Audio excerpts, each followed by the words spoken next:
দাদু দাদু, মা আসছে, চলো আমরা বাসায় যাই, কিছু খাওয়া দাওয়া করি। মা যখন আসছে এখন রান্না বান্নাও হবে, চলো চলো যাই আমরা। দাঁড়া দাদু, একটু বসি, বাসায় তো সারাক্ষণ বসে থাকতে হয়, এখানে একটু আলো বাতাস আছে, একটু বসি।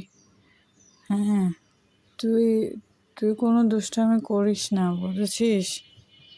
বসে থাক। এই তোরা স্কুলে যাবি না? স্কুলের তো সময় হয়ে যাচ্ছে। হায় রে হায়, যে অন্ধকার করে আসছে, মনে হচ্ছে এখনই বৃষ্টি নামবে। কি যে করি, তাড়াতাড়ি পথ চল, তাড়াতাড়ি পথ চল, নাহলে আমাদের বৃষ্টি ধরবে। এই ছাত্ররা, তোমরা তাড়াতাড়ি যাও, না হলে তোমাদের বৃষ্টিতে ভিজে যাবে, তারপর স্কুলে যেতে পারবে না।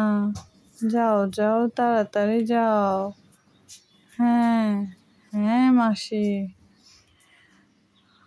হায় রে হায়, এই পুকুরে আগে কত মাছ পাইতাম, একটা মাছও পাইতেছি না। কি যে কষ্টে আছি, বলার মতো না। খাওয়া দাওয়াও তেমন খাইতে পারি না। কি করুম, এই পুকুরে ছিল আমার বাবা, এখন বাবা তো নাই, সে কারণে মাছও ফেলা যাইতেছে না। তোমরা চিন্তা করিও না, আমার মা